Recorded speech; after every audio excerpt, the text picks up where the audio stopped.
Hi, everybody. Stefan Molyneux with Mike from Free Domain Radio. Yes, we have taken the bullet so that you don't have to. You can think of democracy as, a 22 caliber bullet entering the front of her head. The splatter marks on the back wall are kind of our thoughts on last night's Republican debate. Mike watched it live, and I watched it this morning. And so, Mike, I tried not to be colored by Mike's rather visceral reaction to the debate, which was what, Mike?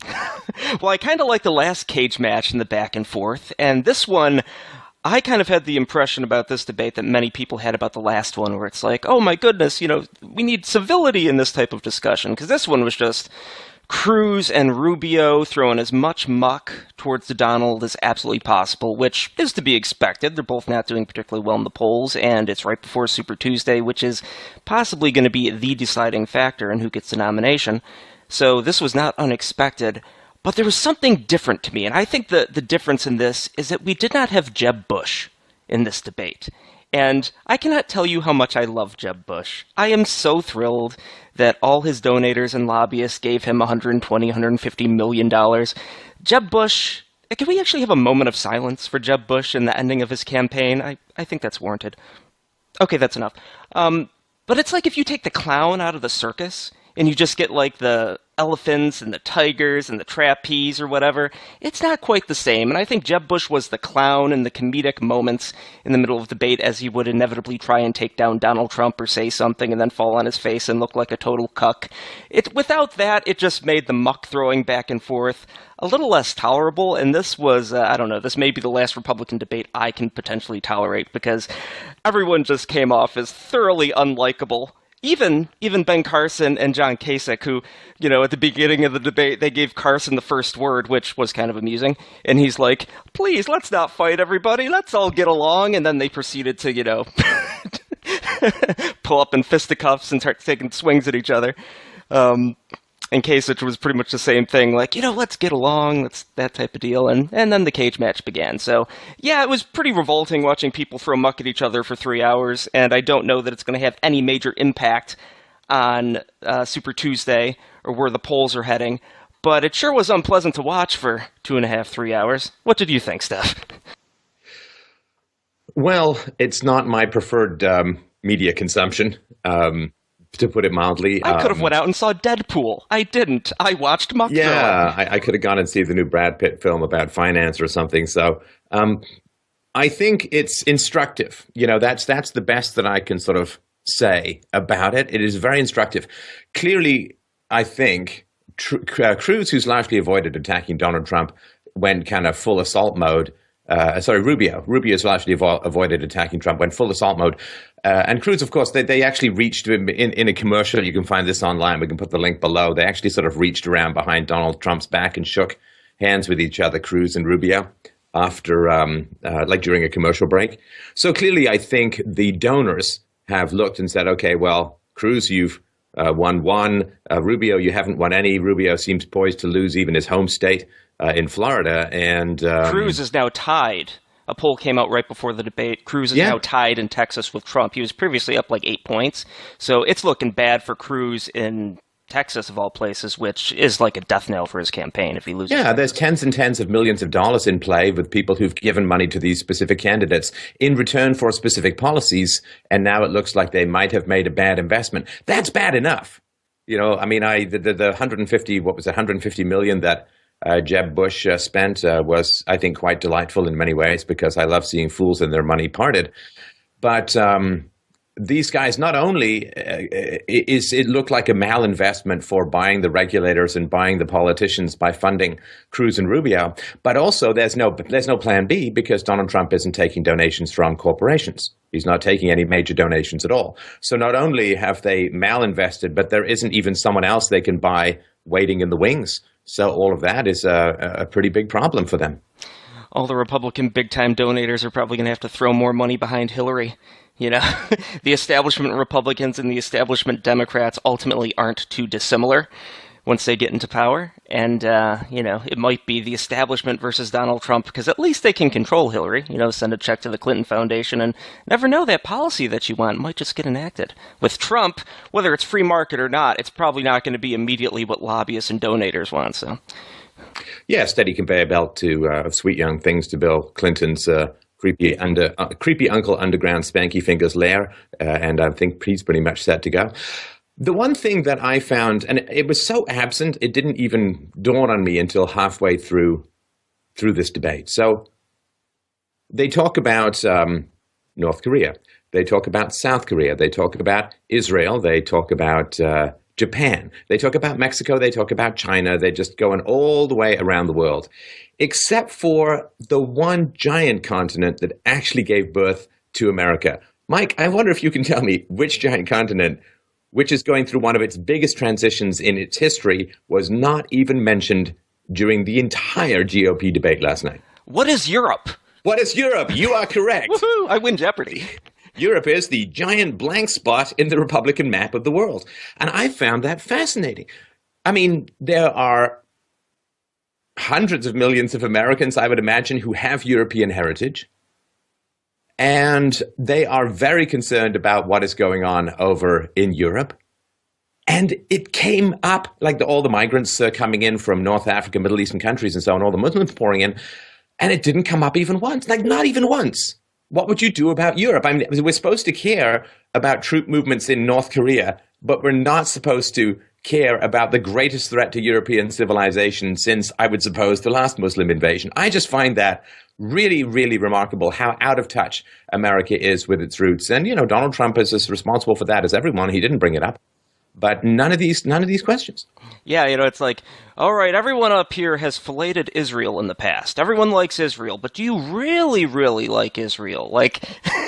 But nothing about Europe. Israel's an ally. We must stand behind our allies. Oh, are European countries not also allies? Can we talk about Europe? No, guess not. Guess not. There is that little thing called NATO. There is that, wee continent that America had to go to war to twice over the last, I guess, almost 100 years.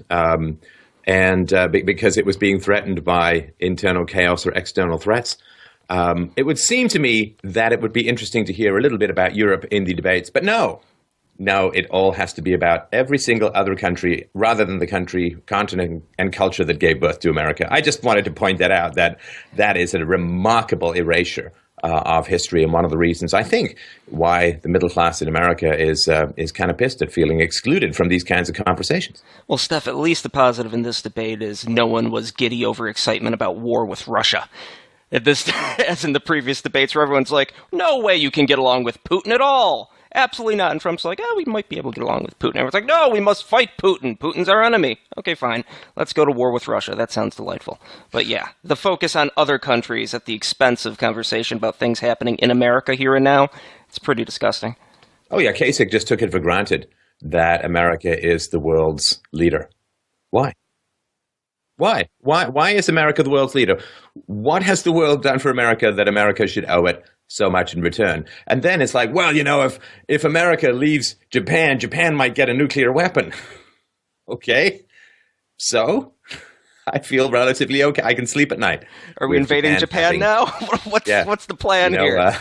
That war is pretty much over. I think you can. I don't think they're looking for vengeance on Connecticut. Are we going to slap a tariff on the import of Hello Kitty products? What's the goal? I don't quite understand. Right.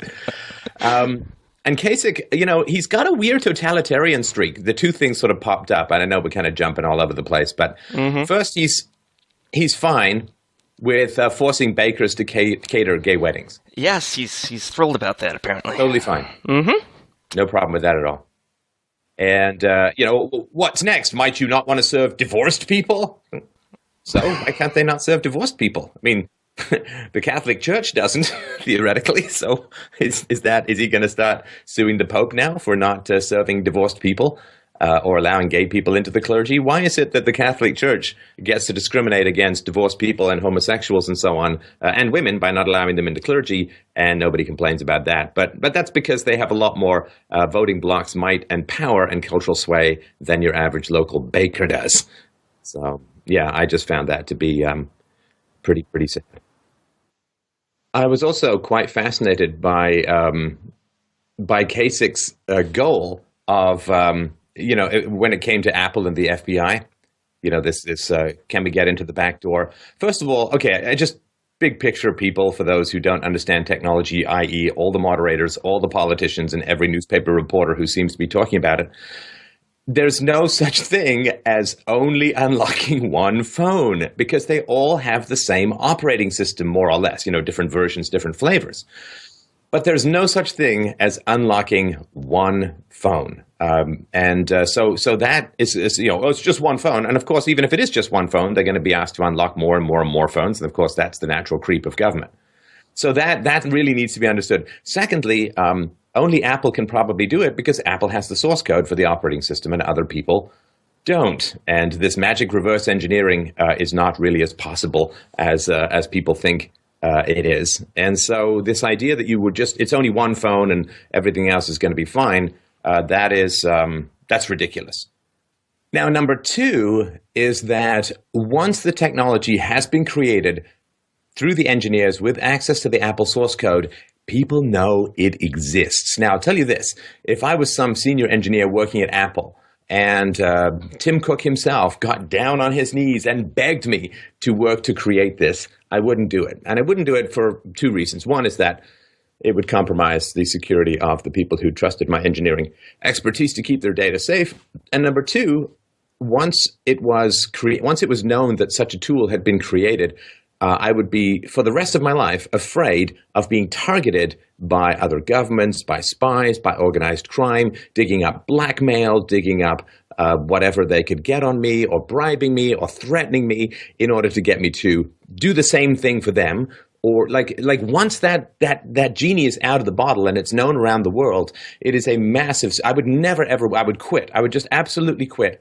And anybody with any brains, and the people who create this stuff are not dumb, would quit because they would understand that it would put their lives, their families at risk because people would just do whatever they could to get a hold of this. So creating that, once it's known to exist, the government will use it forever to get more access to more cell phones. They'll have to build that capability into every new operating system of the cell phone, and every single engineer who had anything to do with it. And in fact, if I was working in the cubicle next to the guy who was developing that, I would quit too, because I would be like, well, they don't know exactly who's working on it, but they know roughly the people. They can read an org chart, so I'd be at risk of that as well. So it would cause a mass exodus of any reasonably smart engineers. And then with the less smart engineers who didn't leave, they probably wouldn't be able to do it anyway. So it's just a complete lack of, once you've got a little tool, you plug it into a cell phone and it no longer self-destructs until you guess a 4-digit PIN. Well, they say, Apple said that the FBI wanted a data decryption tool. Okay, I don't care what you call it. If it gives you access to a protected phone, it's decrypting, whether that decryption is some hard decryption that comes in through a port or the soft decryption of removing the delay and removing the 10 times self-destruct option, which is, how hard is it to guess from 1 to 10,000 which number you entered as your PIN or maybe even a password. So it is a full decryption, whether the decryption occurs from the port or through bypassing security features in the operating system like the time delay and the 10 times self-destruct.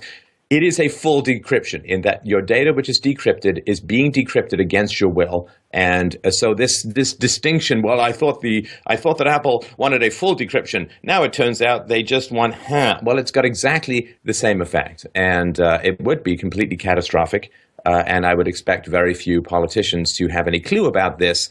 But it tells me that either A, they don't have anybody with any kind of technical expertise on their staff, or B, they do, and they're all just playing to the fears of the masses. Well, we have to just decrypt this one phone, you see, to prevent another terrorist attack. And it's like, come on, anyone that they were in contact with was using burner cell phones anyway, number one. And number two, doesn't the NSA have a record of everyone they've called and contacted anyway? They do have those phone records of outgoing calls and that type of stuff. Yeah. They already have that. And also, how many months later is this? Where it's not like it's the next day. It's not like something else might happen tomorrow if we don't get this information. But the degree to which people are absolutely certain about their position on this issue and they have zero technical knowledge or understanding of encryption. And I think we have a better understanding of encryption in the fact that you come from a technical background. And we've also done quite a bit of research into Bitcoin. Just the technical understanding compared to people's certainty is pretty revolting. Yeah, we've done a lot of research on technical stuff, encryption. I got 15 years in IT, so you cannot create a master key that works on hundreds of millions of locks and then have it only ever work on one lock. That's directly contradictory to the entire idea. I'm going to invent a new. I'm going to monopolize the letter A, but I'm only going to monopolize it in one word. It's like, nope, the letter A, in fact, shows up in quite a lot of words. And the other thing I didn't like about Kasich was his basic, windowless van pedophile approach to negotiation, which is we're going to get the guys from the FBI and the guys from Apple in a room, and then we're going to lock the door from the outside. I think that's called kidnapping. I don't think you can legally do that, you John, fascist. I don't know how they do things in Ohio. I don't want to negotiate in his used car lot.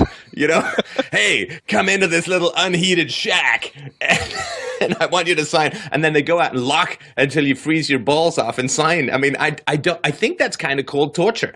Don't let people out of a room until they agree.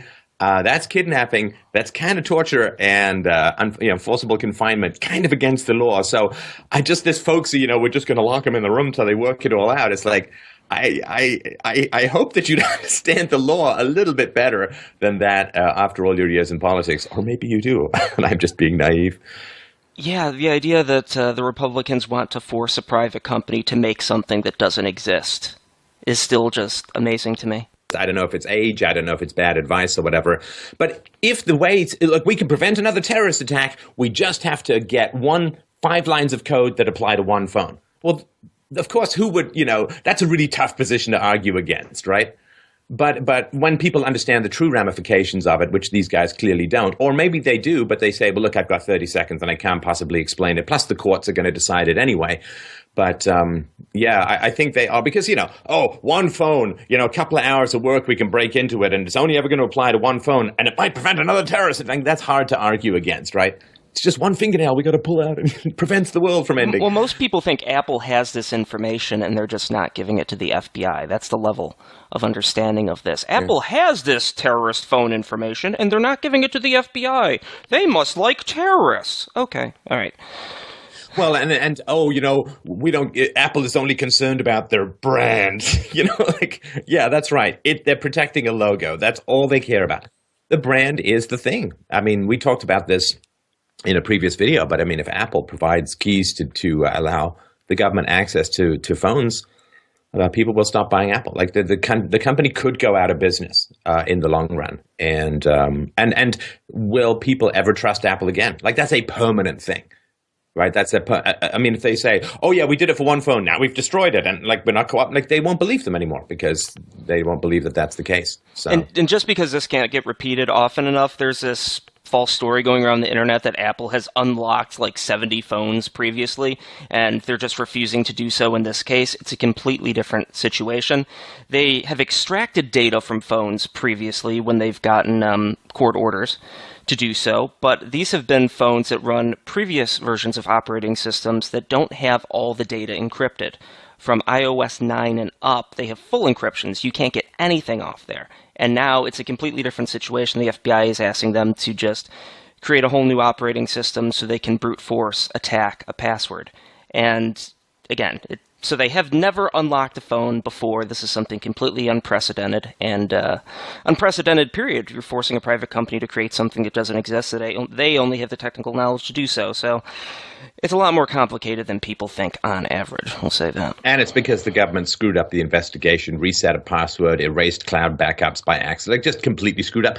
And the thing is, too, that this is going to, the FBI is going to demand, of course, that Apple keep this technology in place so that they can, in the future, get stuff that they want from phones as well. They're also going to demand that all new future operating systems that Apple develop this capacity. It's going to be a permanent and ever-escalating relationship. And this isn't just Apple. If this is applied to Apple, this is going to apply to every single American company, that they will not invest in encryption on their devices, because then they're going to have the financial overhead of potentially breaking that encryption. And if the encryption could just be broken, having encryption has no value because people aren't going to trust it or believe in it. If they have to, the FBI gives them a court order and then the company has to break in immediately. So you're going to have no American companies investing in encryption. You're going to have foreign companies investing in encryption and foreign products being sold in the United States that have encryption that the FBI and the federal government doesn't have nearly as much overreach. So you're going to hurt American businesses at the expense of foreign businesses, which seems to be a big conversation in the Republican debates, but no one brought up that point as it relates to the Apple case. So I digress. Well, and you can do that in 30 seconds, but the other thing, too, is that it's like gun control, right? I mean, if guns become outlawed, only outlaws have guns. And if all big companies have to provide backdoor de-encryption services to the government, then nobody at all interested in criminal activities will ever buy one of those phones. So it'll only ever be used on law-abiding citizens. The outlaws will just buy burners or foreign encrypted phones. It's all just a bunch of nonsense, and just shows the hysteria that you wave around, oh, well, we've got to stop a terrorist attack and we just got to get into one phone. Everyone, like the domino that this sets in motion. Apple understands because they've got something at stake, but the government doesn't. So anyway, I just want to, we've got a presentation on that below, but sorry, go ahead. And one last comparison, because they're going to be forcing people who really believe in strong encryption, the developers that worked on this, probably the best developers out there in the field of encryption, I got to imagine, are working for Apple. So you're going to force those people who feel so incredibly strongly about encryption to break their own encryption. This would be the equivalent of, if we take Ted Cruz at face value, he's a staunch constitutionalist, and you force him at gunpoint to pass laws or legislation or do things that completely erode the Constitution. That's the equivalent. In this situation, you're going to be forcing people to do stuff that they are morally opposed to doing at a deep visceral level. Well, you mean like forcing Catholics to pay for birth control in healthcare plans, or forcing people violently opposed to war to fund it through the income? I mean, that, unfortunately, that bridge has been crossed quite many times, but that doesn't mean it shouldn't be fought every time. So yeah, I think with Cruz and Rubio, the backers are basically saying, you got to score some points or we're pulling funding, because they don't want to throw bad money after good. And they recognize that the way things are going, right? There's some guy who's got a mathematical model that's predicted every single election since 1908, I think it is, some mathematician, and he's got 97, 98% Trump presidency. Not Trump candidacy, Trump presidency. And so these guys are basically saying, you've got to stop this guy, or we're pulling your funding, and that's why they, snorted their coke and kicked it up into high gear during this debate. And I think that's sort of the ugliness that you were experiencing. Yeah, without question there. So it wasn't surprising, but still it wasn't exactly pleasant to watch. And I don't know how many more Republican debates are scheduled, but I think they might be down. Well, they're going to become irrelevant, right? I mean, because if Trump, if after Super Tuesday Trump's way ahead, then you don't need to watch anymore. You just have to wait for Trump staring down Hillary or Colonel Sanders. One of the things that I don't think, again, this is how out of touch the Republican candidates are with the American people. Donald Trump has donated to Democrats when he was a businessman. Can you believe that? I've never heard that before. Why do they think that people care? I've repeated it 50 times. 51. It's going to change the entire election. For God's sake. People don't care. They simply don't care. They recognize that he was, for most of his almost 70 years, not a politician, and therefore had to survive in a political environment in New York State and other places where there's strong Democratic presence, and donated to a whole bunch of people. And also, if donating to people that you disagree with is really, really bad, then, I think the fact later that it came up that he donated to Cruz, I just found really funny. But Donald Trump has donated to Democrats. Hillary Clinton, what is his daughter's wedding? Nobody cares. Nope. Nobody cares. And the fact that this is all they've got and that they think people do care is really... And also, for God's sakes, Donald Trump did not inherit millions of dollars. I mean, hundreds of millions of dollars. People keep repeating that lie over and over again. It's true. Mm-hmm. Fact check, people. Donald Trump's father died in 1999 after Trump was already worth billions and billions of dollars. He did not inherit $200 million in 1982. That was 17 or so years before his father died, when he did get inheritance, but he'd already made more than his inheritance. He borrowed $1 million and turned it into more than $10 billion, which is pretty good. And the value of his father's estate was $200 million, and that was split up amongst a bunch of siblings. And many of the siblings, especially Trump, had worked in the businesses that his father owned previously. So it's not like it was just an outright gift as well. They were working and adding values to the company. So, yeah, but again, people just continue to repeat this stuff as if it's fact, and it's absolute nonsense. Can I tell you something else that's driving me nuts, Steph? Please. Ted Cruz leading the fight. Are you aware that he's led the fight against several things? I would like to lead the fight against Ted Cruz stating that he's led the fight against things that he hasn't led the fight against. You know, I've led the fight against amnesty and granting citizenship to illegals. No, I'm sorry, that was Jeff Sessions. You know, the guy that you use as a human shield when everyone brings up your very questionable doublespeak around immigration. And for people that want more about Ted Cruz on immigration, great article on Slate.com, The Real Ted Cruz, which breaks down all his quotes about immigration and the Gang of Eight bill in timeline form, so you can see just how slimy he truly is. But yes, he's led the fight against everything. He's led the fight to defend the Bill of Rights and the Constitution. I've over and over led the fight to defend Israel and fight for Israel. Oh my God, stop leading the damn fight.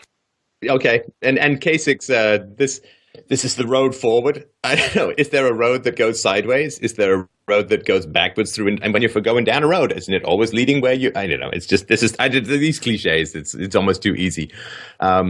This, you know, and one thing about Rubio, who is not, you know, he's a young guy, right? Relative. I don't know how old 44. he is, but he's what? 44, Cruz is 45. So 44, okay.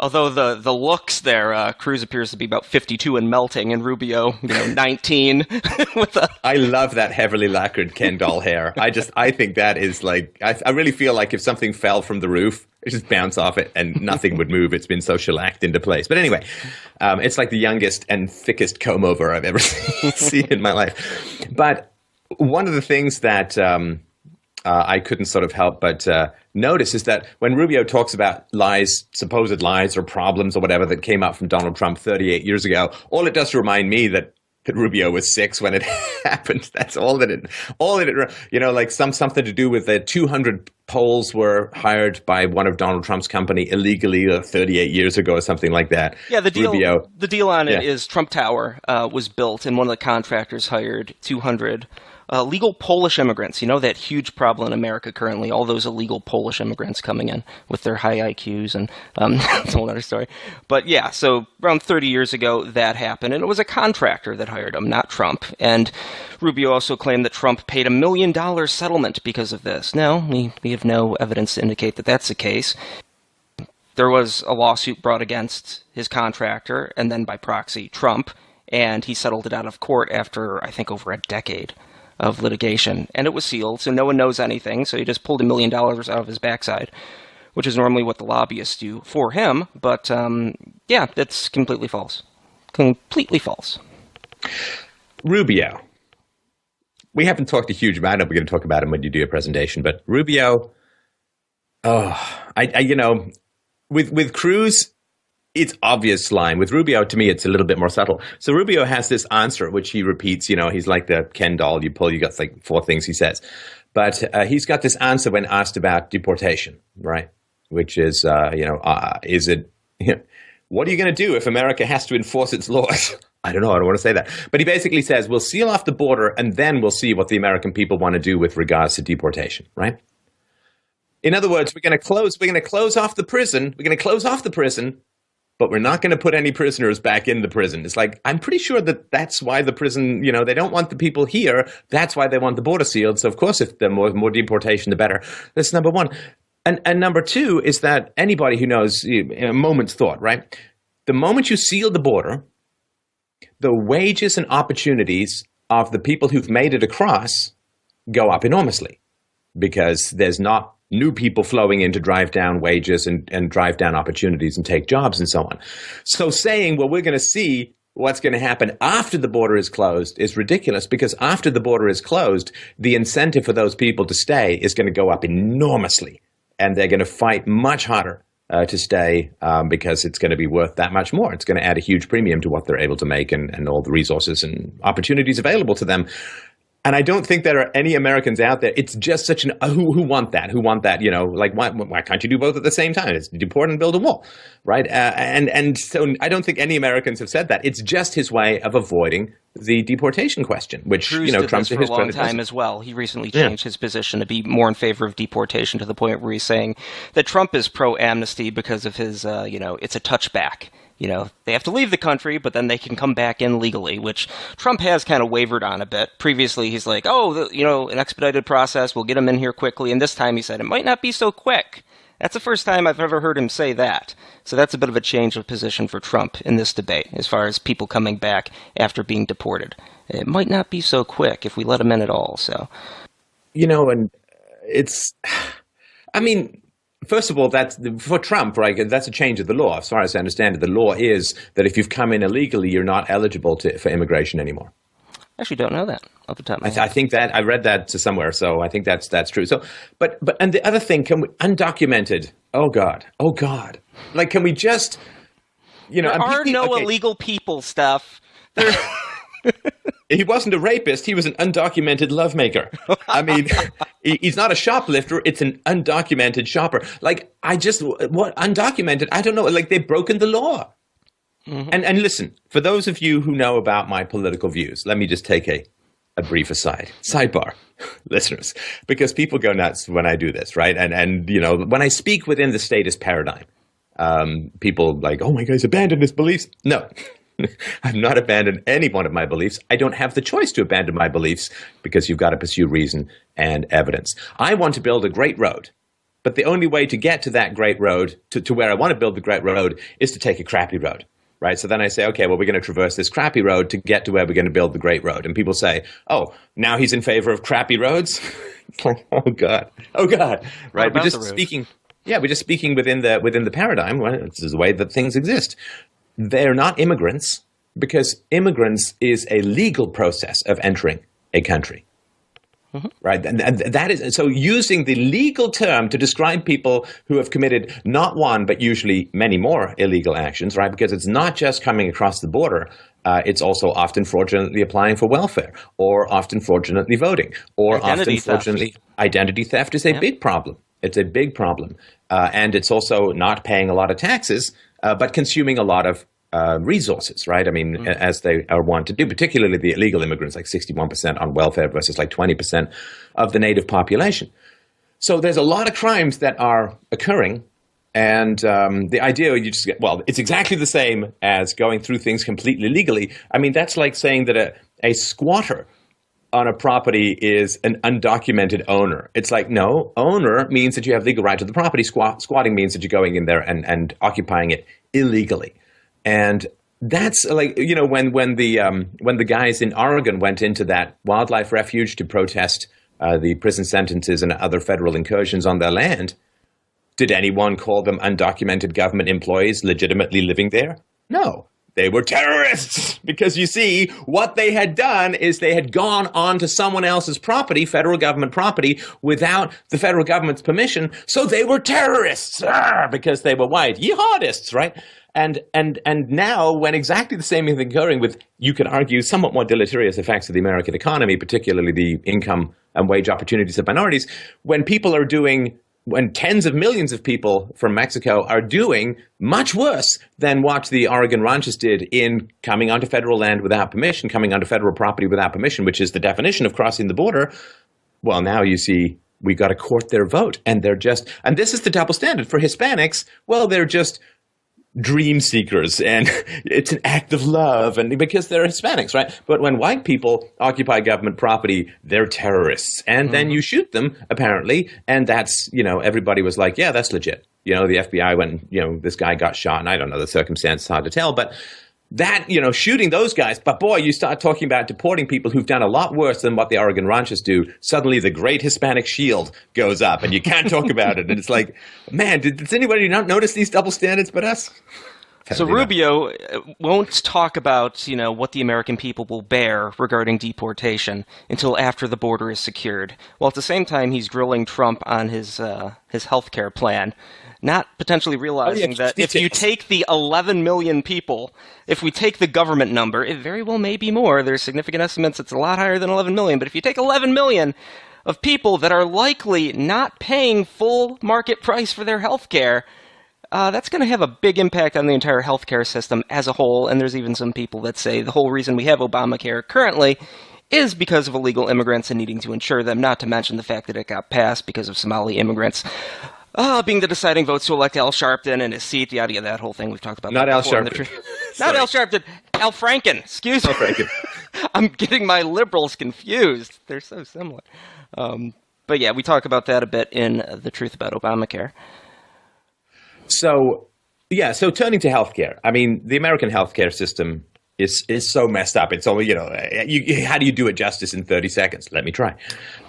Yeah, so, my speech would be, the healthcare system is so messed up. We have licenses that restrict doctors from entering. Doctors have used their political and emotional muscle to push out other healthcare providers like midwives, like pharmacists, and so on. And it's only since the Second World War that you had to go to a doctor to get a prescription. Before that, you could go into the drugstore. And in the 19th century, you could go into the drugstore and get any drug that you wanted. And, it wasn't like people were dying in the streets back then. So we've got a whole, tort law needs to be reformed because these crazy settlements and so on.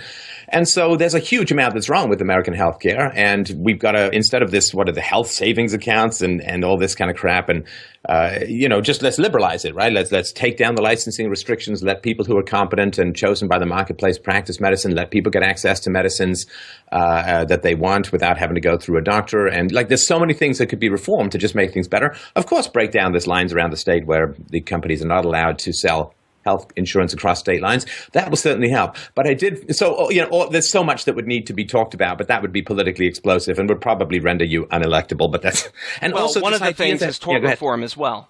Tort reform is really important because insurance for healthcare providers in the United States is astronomical. Ben Carson actually talks about this pretty significantly in his book. He actually went to practice in Australia to get experience because they were going to pay him something similar, but insurance costs were much, much, much lower in Australia. So he went to Australia, actually made some money, gained tons of experience as a surgeon, and then came back to the United States. So the idea that he's now talking more about tort reform, given his own personal experience, and that's a little disappointing. But Trump is one of the people who actually has talked about tort reform regarding healthcare. well, didn't Cruz get involved in one of these kind of court cases and make a lot of money from it? So it would be a bit tricky for him to.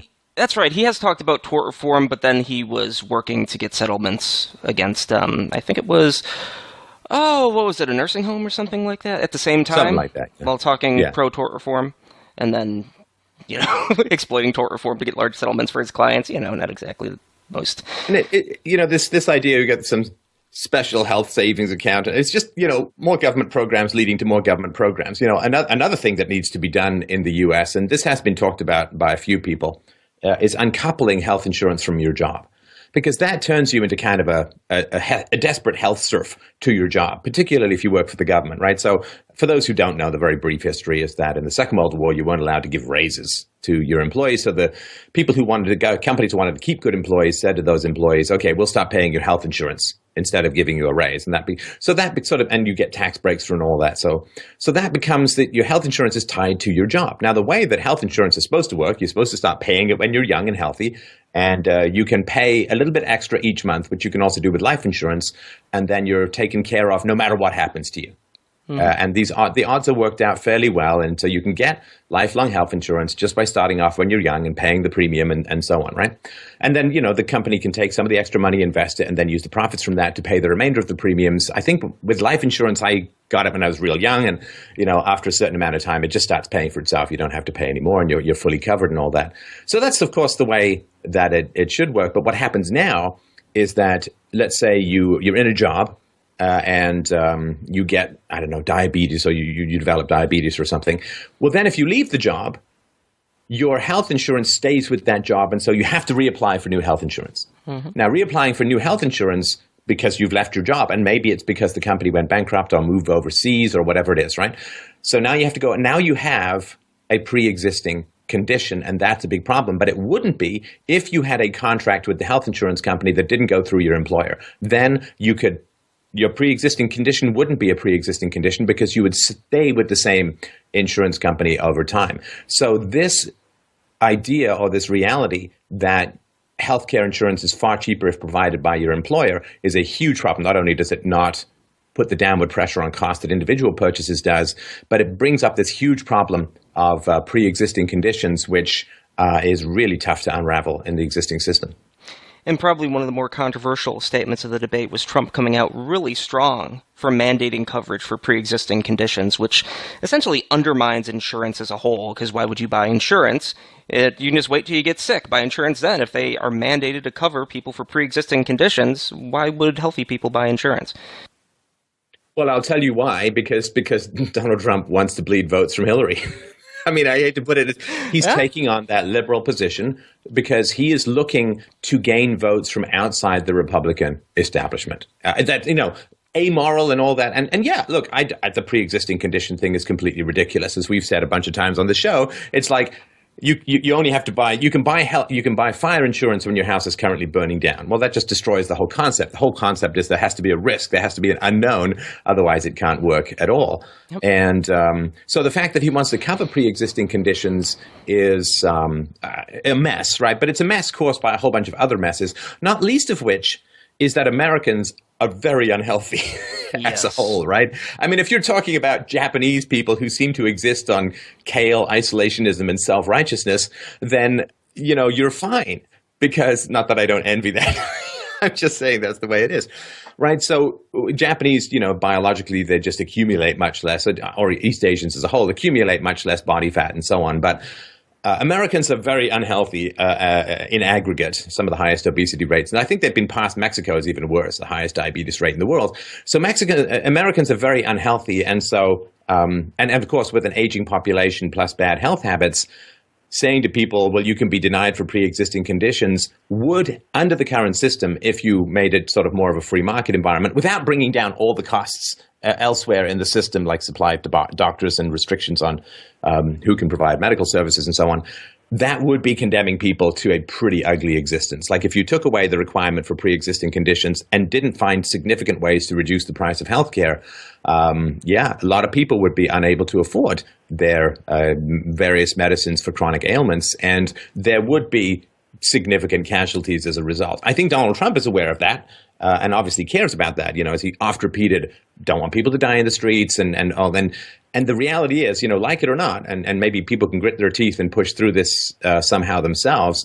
But if you don't require companies to take pre-existing conditions and you don't fix the causes of costs in the healthcare system, there will be a lot of problems. Now, one of the fixes, which you pointed out, of course, is to get the illegal immigrants back out of the country, which will cause a significant drop in healthcare costs. Well, the thing, too, is neither Rubio or Cruz are talking about eliminating Medicare or Medicaid, which I know this from people that I know that have had issues and then were able to get coverage under Medicare and Medicaid after the fact, after they had an issue, and then Medicaid and Medicare went back and paid for it.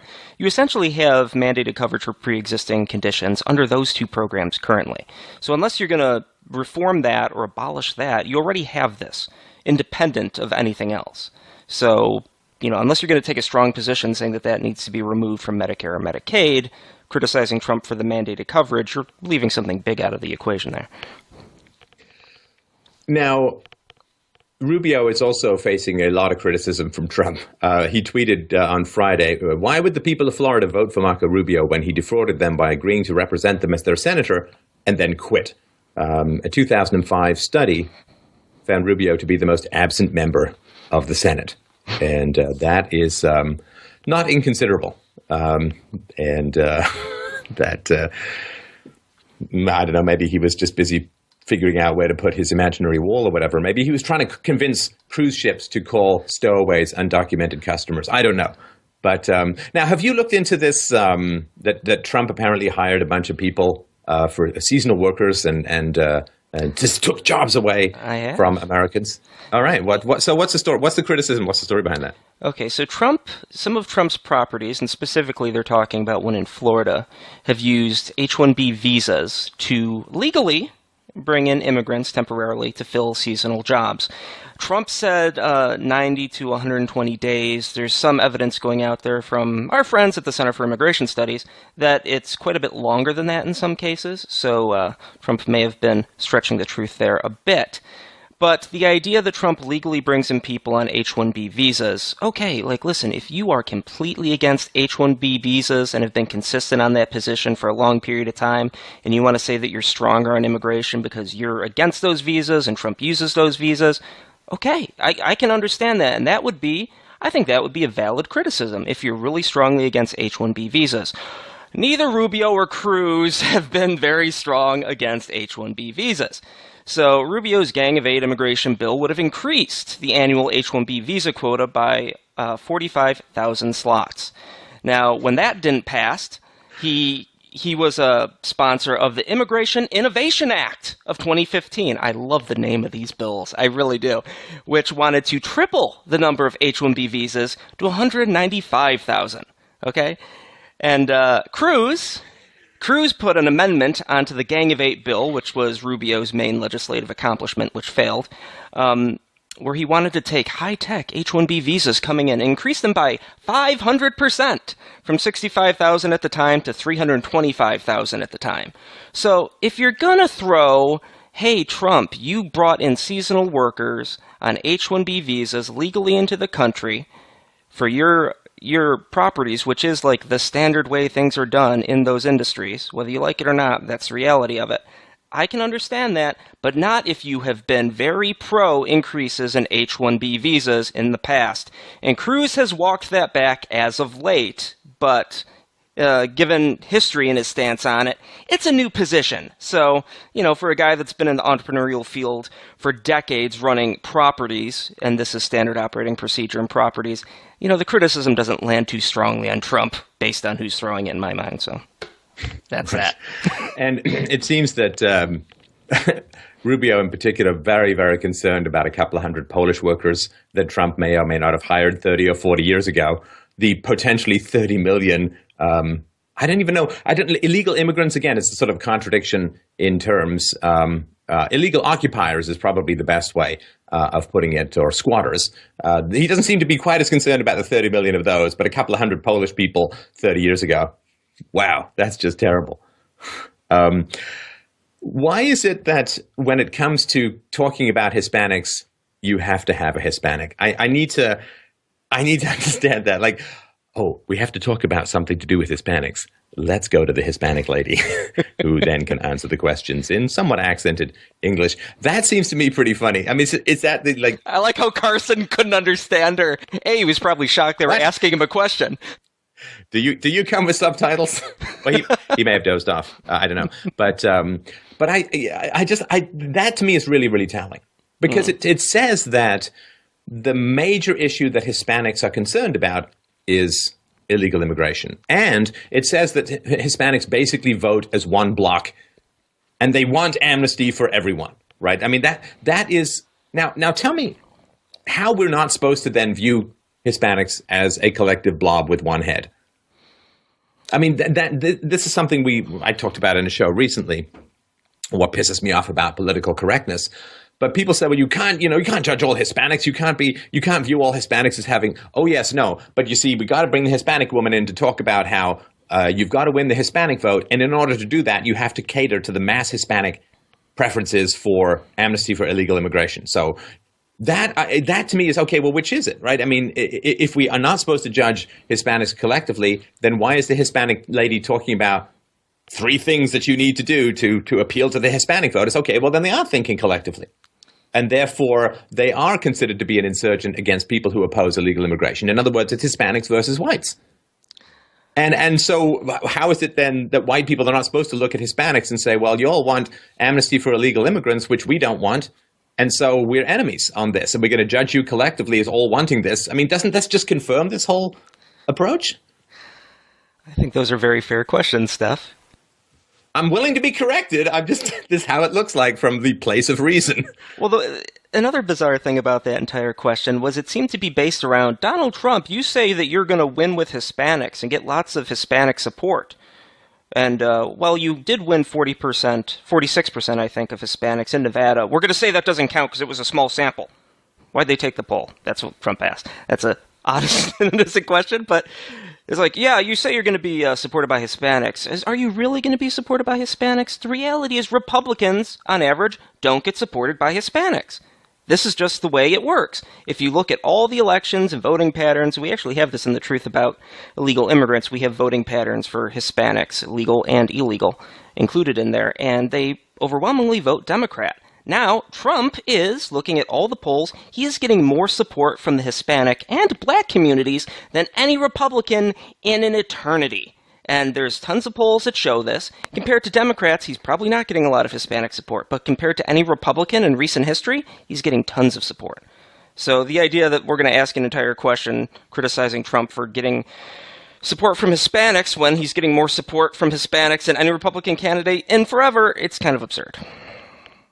Oh, man.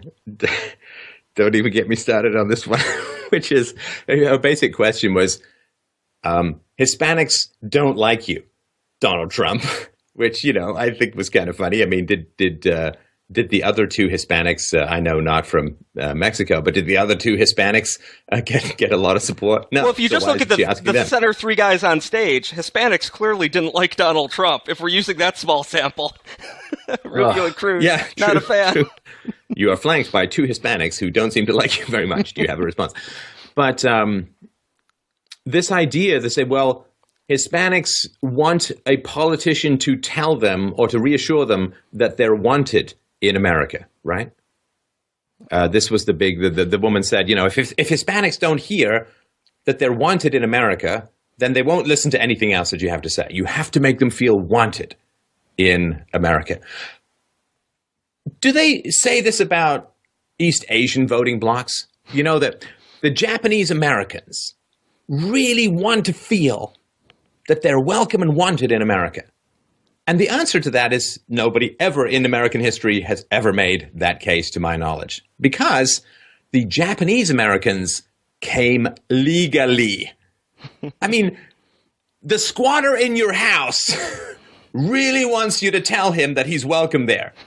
Well, maybe if he wasn't squatting. Now, of course, majority of Hispanics in America, I don't know what the numbers are, but, a good proportion of the Hispanics in America came over legally, but 10 to 30 million came over illegally. And so it's kind of weird. And why people don't say this is like, I don't know, maybe they're not wanted in this country because they're here illegally. Maybe that's got something to do. Maybe we shouldn't try and make people feel wanted who broke the law to get into the country and currently nestle on welfare, producing lots of children that really screw up other people's educational opportunities because now you need multilingual teachers everywhere. So I just find that kind of weird. It's like, how do we make the people who broke the law, entered illegally, and are committing lots of crimes, including identity fraud and fraudulent voting and fraudulently applying for welfare and putting their kids in schools and all that. How do we make people who've come in illegally feel welcome? I mean, I just find that so completely bizarre. What a strange question that is. In the realm of strange questions, there was another one from Hugh Hewitt, this directed at Ted Cruz. Cruz, do you trust Trump to nominate conservative judges? Boy, if that's not the biggest softball imaginable, I don't know what would be. Why, yes, I do, Hugh. Let's move on. No. It's the one thing I do agree with him on, so thank you for that softball. Oh, man. But I guess after Donald Trump said that nobody listens to Hugh Hewitt, it was predictable that he'd come up with a tougher question. It's always interesting, as someone who knows Ted Cruz and his support of Justice John Roberts in the past, to watch him so strongly distance himself from support whenever he's asked about this question. It's like, dude, just own it. You were one of the main people out there defending John Roberts against the criticisms that he didn't have much of a paper trail and a record. You wrote an entire article. You actually, hey, this is one thing Ted Cruz actually led the fight on. He led the fight on getting John Roberts nominated when there was criticism against John Roberts getting nominated to the Supreme Court, despite the fact he didn't have a large paper trail. And, he just didn't. Well, there's someone else I would have chose differently. Well, okay, well, that's nice, but you wrote a long article defending this guy, saying he'd be great, and you've pretty much said he's one of your heroes prior to this, before, the Obamacare decision. So, your friend turned on you. That's something worth noting. You don't have to distance yourself from it just because he made a decision you don't like. Own it. Own the It's downside like tax. it's like being in a relay race. The baton is actually the Constitution, and the guy you hand it to and trust runs it into a volcano. That's sort of my approach to that. This Planned Parenthood thing too. I mean, Trump bothers me a little bit, and it's hard to sort of expect otherwise. But millions of women are helped by Planned Parenthood with cervical cancer and breast cancer and so on. It's like, and which organization is there for men in this regard exactly? He again, this may be old school stuff, and of course, it's hard for anyone to see this, right? The breast cancer, more men die of prostate cancer than women die of breast cancer in terms of proportion, and yet breast cancer gets many, many, many times the funding. And, the women's health centers and women's this and women's that. It's like, okay, well, can we get a couple of things for the balls in the room? They do actually do a huge amount of work, and they probably built those buildings and supply air conditioning, and they built the sewers that take the crap away. So I just find it, this is one of these things. It's a lot to ask for any sort of mainstream candidate, but that just sort of bothers me. It's like, well, we need this giant organization to help women with their health issues. And the men get what exactly? Go back to work, pay taxes, so that the women can get healthcare issues taken care of. Trump's had the war on women thing thrown at him from the second he got in the race. And, he's been talking nonstop about how he's very passionate, and his wife wants him to talk about how he's very passionate about women's health issues. Very passionate about women's health issues. A sentence that I would never think to say. But it's him pandering to women to try and show that he's not a misogynist, which is the common thing thrown at him because he said negative things about Rosie O'Donnell and other women in the past who've been, less than kind to him, to put it mildly. So that's all it is. Trump's It's kid's politics. Doing very well. Yeah, Donald Trump's kid's doing very well. One of Rosie O'Donnell's kids shows up in basically a heroin house. Now, the one other thing that I really liked was, I think it was Wolf Blitzer, why he's not showing up in Castle Wolfenstein, I have no idea whatsoever, because he really, that name, Blazkowicz, Lee J. Blazkowicz, and his companion, Wolf Blitzer, with the chain gun.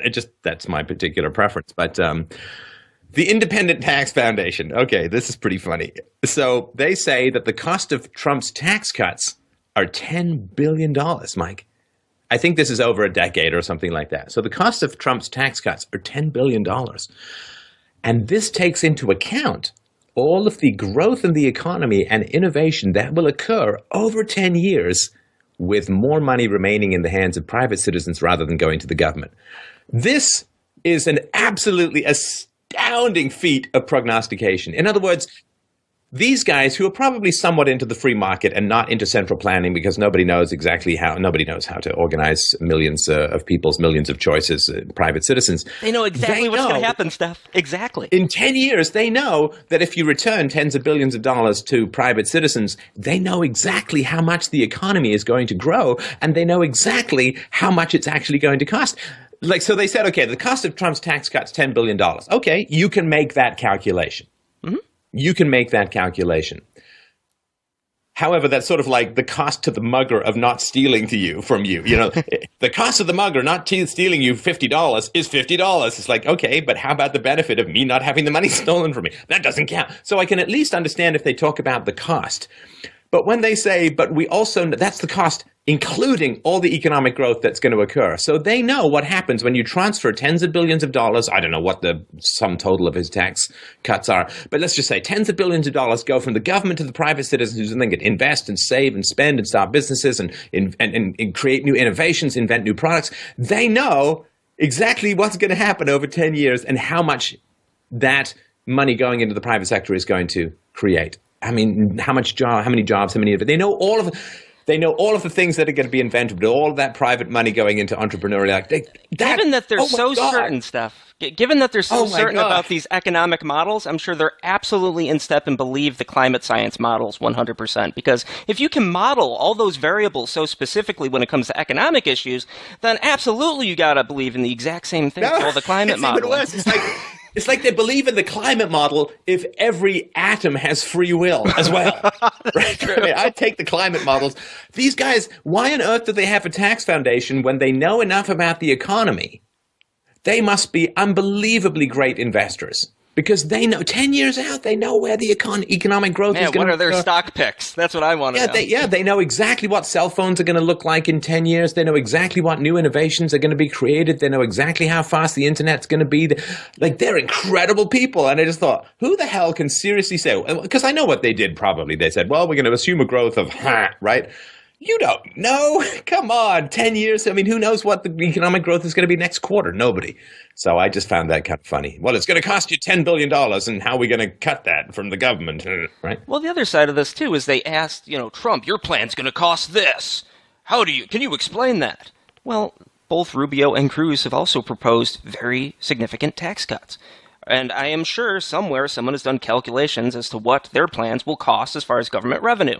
Are you asking, so Ted Cruz, so Marco Rubio, can you explain how you're going to make this up? No, it's directed at Trump. And, again, you have the two guys on stage, and Cruz and Rubio, taking swings at Trump nonstop. You got leading questions like this. You're painting the guy with $10 billion, or 43 years of media experience, you're painting him as the underdog. That's a challenge to do. But you're somehow making that man the underdog by having everyone take him on. And as long as he stays standing, he's going to come out looking great. All the polls said he won the debate, and he took more incoming in this debate.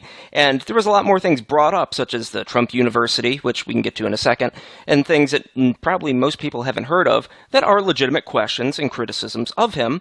But he stayed standing as all these people were assaulting him, and he looks like a sign of strength. So optically, he's going to do well. Cruz thinks that the IRS, like the tax collection agency, is so evil that it needs to be eliminated completely. Like it's so wrong. Its powers of auditing and intimidation and coercion and threats are so evil. You have to abolish the entire institution. At the same time, the fact that Trump is being unjustly audited for the 12th or 13th year in a row is possibly a sign that he's got something to hide. And I'm just like, how do you cognitive dissonance, bro? I mean, unbelievable. Like, it's like the hemispheres have no connection whatsoever. You can't have it both ways, you know? It's a real evil institution with way too much power, and it's unjust, and it's bad, and they're investigating this guy. Ooh, maybe they've got something on him. We really should listen to what they have to say. And I'm like, oh my God. Aren't we aware of the IRS and Lois Lerner and investigating conservative groups and auditing and unjustly prosecuting and denying applications for conservative groups, which may have swung the last election? We're aware of this in the IRS, and Donald Trump, who said some very, let's say, less than complimentary things about Obama over the course of the years, and he's getting audited now. Yeah, you're just going to say, oh, he must be hiding something. Not to mention the fact that his tax statement, which he posted a photo on his Twitter account of him signing his latest tax statement, and it's taller than the Trans-Pacific Partnership deal that Jeff Sessions took a photo of on his desk. It's the idea that he'd get audited given the sheer magnitude of what he's sending in, not terribly surprising in that regard. Well, and the fact that Carson says that when he criticized Obamacare, he immediately got audited multiple times. I mean, for those who are older, back in the day, Richard Nixon kept a list of people, and he considered using the IRS to audit them, to punish them for various things that he didn't like. He never did it, but he considered it, and that's one of the things that cost him his presidency, even thinking about using the IRS as a political tool or as a tool to punish enemies. And Obama plus Lois Lerner plus like all of this stuff that goes on where people are just getting mysteriously audited for any kind of criticism.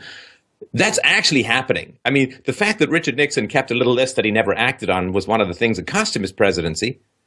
And the fact that it seems like Obama's using it as a pretty, like, Obama with the IRS is like watching one of those fail videos with a kid at a piñata party taking down a whole row of adults by the groin. And, of course, there's nothing because white privilege. And at least Nixon had the integrity to step down when they got him, as opposed to everyone after that just said, if I just say, nope, didn't do anything wrong, and just stay there, no one's going to get me out. No one's going to impeach me. So. This delicacy, too, like the delicacy that happens with regards to immigration, there are other countries like, Japan, of course, is looking across at Europe and America, like no clue why the hell they're committing suicide so quickly. But, just look at Australia, right? So in Australia, what happens is if you enter the country illegally, they go ship you off to a detention camp Not even in Australia. But this is from Mark Stein. This is a quote from Mark Stein. He says, "I've spent the last fortnight in a country where on illegal immigration, everybody electorally viable is a hard ass.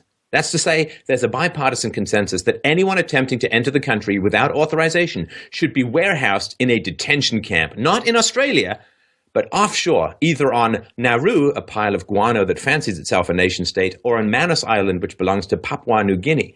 It's the equivalent of Trump imprisoning Mexicans in a camp in the Dominican Republic. After years in detention, the migrants are generally either returned whence they came or resettled in a third country.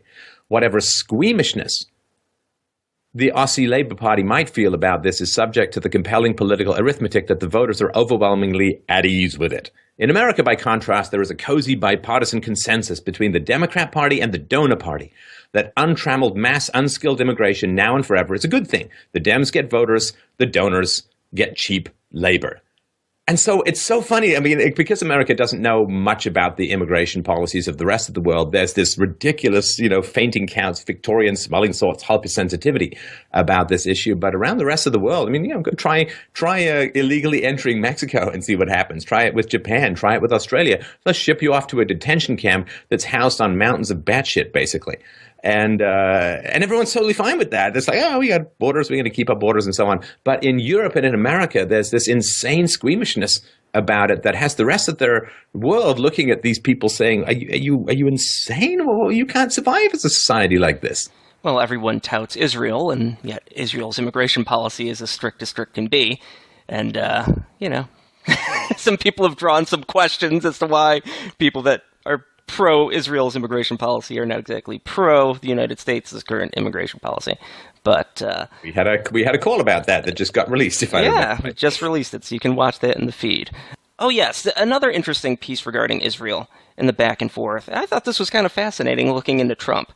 Trump talked about he didn't want to take a strong anti-Palestine position because he is actually interested in trying to negotiate peace in the Middle East. As he essentially proclaimed it as like the ultimate deal to be negotiated. The odds of peace in the Middle East getting negotiated, just about zero. But I gotta say, the idea of Trump at the negotiating table trying to make that happen, I'd pay to watch that. That seems like it would be pretty entertaining. And I just loved Rubio's back and forth saying, it's not a real estate deal, Donald. It's not a real estate deal. Actually, if you think about it. Who gets to control land is real estate. It is a real estate deal. And actually, there was a couple of Jews who tweeted that as well, saying, yeah, it kind of is a real estate deal. So it's not way outside of his purview. I thought that was really interesting. The idea that, a guy that's really great at making deals, that's like the ultimate thing. If you want to put something on your mantle, hey, did a negotiation for peace in the Middle East. It doesn't get bigger than that when it comes to trying to make a deal. Oh, I remember this way back to the 70s, Jimmy Carter having the leaders of the Palestinians and the leaders of the Israelis, they're all shaking hands. And basically what happens is Americans bribe both sides lavishly for some photo op and then claim to have solved the problem, which then immediately go back. They use the money they got bribed to buy more weapons and go at it again. There's no solution to the conflicts in the Middle East except for philosophy, and philosophy is not about to erupt in that region of the world, at least outside of Israel, and take people's minds to a higher place. So as long as people are dedicated to irrational absolutist belief systems like fundamentalist religion, there's no peace. There's no peace because there's no central state you can separate religion from in that region. So it's not going to happen. But we'll slowly build the consensus for philosophy. Yeah, but it certainly is a real estate deal because it's who controls property. And in that, I just thought Marco Rubio, sometimes the soundbite is not your friend because it can kind of echo around the world and be proven wrong over and over again. All right, I the Trump University. I'm out of venom. Trump University. My sacks need to refill. Sorry, we got to talk about Trump University. Oh, yeah. Okay, so what's the story with that? All right, so Trump University, it's in trouble. It's like it was real estate seminars with Trump's name on it. And it got in trouble because it wasn't an actual university. To run a university, you need licenses. So by calling it Trump University, it's now in trouble. And there's also civil lawsuits against it. Real estate seminars. Here's the deal. Among the key piece of evidence in the class action lawsuit is an infomercial by Trump, which he presents the university as his own. In the infomercial, the billionaire claims he personally hired professors and adjunct professors that are absolutely terrific. And honestly, if you don't learn from them, if you don't learn from me, if you don't learn from the people who are going to be putting forward, and all these people are handpicked by me, then you're just not going to make it in terms of world-class success.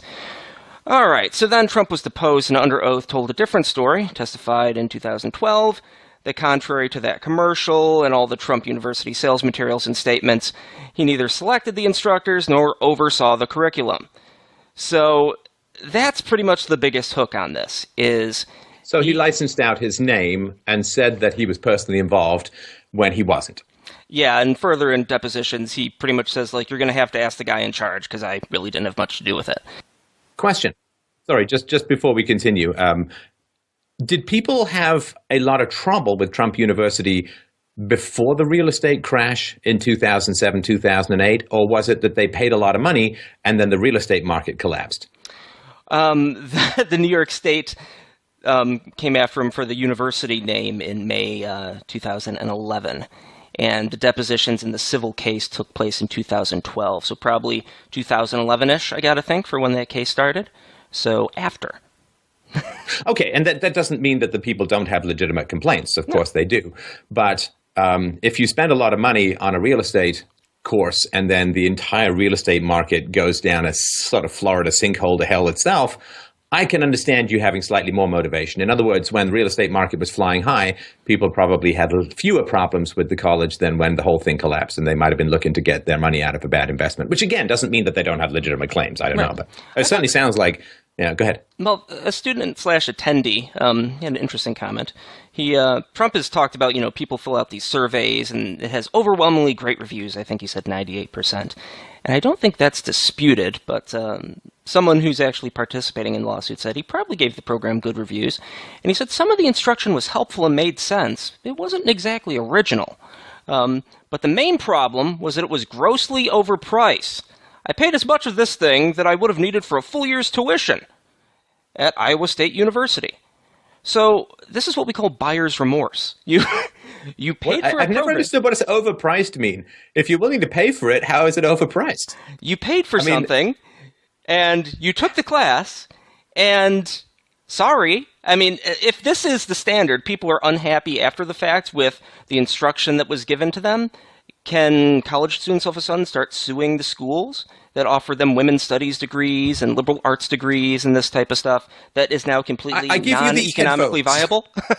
I give you these headphones, which, I don't want to use too much Bluetooth if I can avoid it, although this is quite convenient. But these headphones, I bought sports headphones supposed to stay in my ear. They don't. So now they told me when I brought the sound is good, but they told me when I went to buy them, they said, look, if you open this box, you can't return the headphones. And I can understand that because a lot of people, you can't hear the headphones till you open the box. Maybe it doesn't have the sound you want to bring it back and so on, right? It's tough to resell them. So I brought that. Now these headphones, I'll find some way to use them, but they're not going to be that helpful for this show. So do I get to now scream and rail and complain? I knew the deal when I was going in. Now, I don't know if they had a refund policy or finished the course or whatever, but... They actually have offered a ton of refunds, too. They apparently had a very generous refund policy. So right. The whole case is kind of strange. And the thing that irks me about this is, if Trump said he handpicked these people and then had nothing to do with it, that's bad. We can say that. That's bad. And if there's some legal action because of that, okay, the courts will decide that. But this whole guilty until proven innocent thing, which we've talked about constantly on the show, it drives me absolutely mad. And okay, this is going to be decided, and Cruz was very upset. He said, I want you to think that if this man is the nominee, having the Republican nominee on the stand in court, being cross-examined about whether he committed fraud, you don't think the mainstream media won't go crazy on that? Now, can we put a Canadian flag up at this point, Mike? Can we put just like up on the screen, big Canadian flag? Not just that, which is guaranteed. Even if the Supreme Court were to find that Ted Cruz is a natural-born citizen, despite lots of evidence to the contrary, it's going to be a case and it's going to be an issue if he were to get the nomination. Do you really think if this man's a nominee, having the Republican nominee on the stand being cross-examined, you could apply it to him for natural-born citizen? You can also apply it to him for his financial disclosures. I'll just read this. Or lack of financial disclosures. Yeah, I'll just read this little bit as to what the penalties may potentially be for his non-compliance from the Truth About sorry, Cruz just for those who don't know, that he didn't put down that he took out loans from big banks while running against the influence of big banks in politics. Yes. So, in addition to any committee action, the Ethics in Government Act authorizes the Attorney General of the United States to seek a civil penalty of up to $50,000 against an individual who knowingly and willfully falsifies or fails to file or to report any required information. Moreover, anyone who knowingly and willfully falsifies or conceals any material, fact, in a statement to the government may be subject to fines, criminal prosecution, and sentencing. So if Ted Cruz is the nominee, do you really think that the primarily Democrat legal system isn't going to look into the complaints that have already been filed against him for non-disclosure? The complaints are there, and they're working their way through the system. Who knows how that's going to work out, but he could be subject to criminal prosecution and sentencing. In addition to the natural-born citizen case, which is assured to happen. So there's two things on the docket where Cruz may be deposed under oath that the media won't go crazy about, and the idea that that's an argument against Trump. Again, can we just have the standard of innocent until proven guilty, which seems to be the foundation of the United States? Can we please have that as a standard? I mean, hey, I'm not saying right here that Ted Cruz intentionally falsified his financial documents. I don't know. Maybe he forgot. It's, kind of questionable. But at the same time, I'm not going to say, hey, let's drag the guy through the streets. But, he's willing to do that with Trump, which, what can you say? I like the very idea that Obama's Department of Justice is going to step over the smoking corpse of Hillary Clinton's security breaches to go after some guy for paperwork. It's kind of inevitable, but it just shows you the politicized state of American justice, I guess, for the want of a better word. Yes, I think that's all I got. I mean, all right. The latest news, no, I think Jeb dropped out. Christie just endorsed the Donald, which is quite interesting. Christie just endorsed the Donald. Yes, he did. He wants to be Attorney General. I think that's pretty clear. That might end up happening. Yeah. Oh, whoa, wait. Hang on. Oh, hang on. Are you picturing Chris Christie examining Hillary Clinton? Wait. Chris Christie, Attorney General, Hillary Clinton. Now I need a cigarette. And a change of clothes. Not a cigar, because Bill Clinton will snatch it from me and insert it someplace unholy. But Super Tuesday is coming up on Tuesday. And that is going to be a pretty important deciding factor in who gets the nomination. But it's looking, unless, a meteor hits him or something, that Trump is going to get the Republican nomination, and it's going to be Trump versus Hillary in the general election. Another thing, too, and this, this is a point that other people have made. I'm going to make it very briefly. Look, Donald Trump's life is not better because he's running for president. And that, to me, is really interesting. Like, the guy gets so many death threats every day that he has a security detail around him at all times, and he has to wear a bulletproof vest every time he goes out of his bulletproof whatever, right? Car or whatever. That's not a lot of fun. This isn't, people going to give speeches in colleges and, people smear blood or red paint on themselves or, whatever it is. This is like you have to wear a bulletproof vest every time you go out in public. That is not a lot of fun. The motivation behind doing that, people can say, well, he just likes attention. Well, he got a lot of attention on his TV show, or he's an egomaniac, whatever that means, or a bloviating billionaire. God, if I read that phrase one more time, it's just ridiculous. But maybe, just maybe, Donald Trump really feels he has something to offer America that nobody else does. And that's why he's willing to literally potentially take these bullets for what he believes in. And, I myself have had to go up on stage with a bomb threat to the facility, right, when I gave a speech at a men's rights conference in Detroit. And, you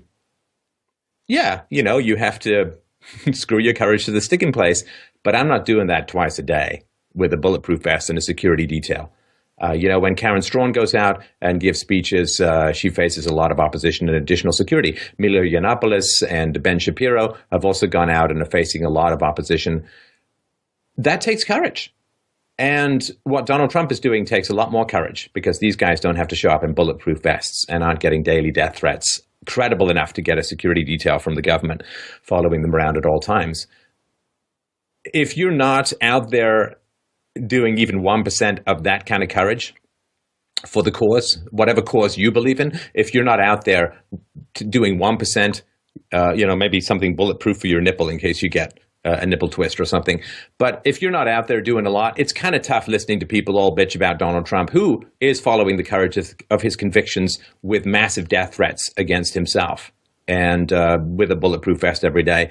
If you're not out there doing as much, it's kind of boring to hear you bitch about people who are pursuing their particular goals with enough passion that they're willing to take lead for their cause. And if you're not doing that, I don't care what you have to say. I mean, the people who are out there really committed to what it is they believe in, okay, fine, launch some arrows. But if you're not even on the battlefield, I really don't care what you have to say. So if you like these kinds of chats, let us know in the comments below, freedomainradio.com/donate to help us continue to do this kind of work and hopefully bring some relatively entertaining illumination to the population as a whole. Thanks, everyone, for listening. You can also go to fdrurl.com/Amazon to use the affiliate link. And look forward to hearing and reading your comments below. And thanks a lot to Mike. As always, a great chat. Bye, everybody.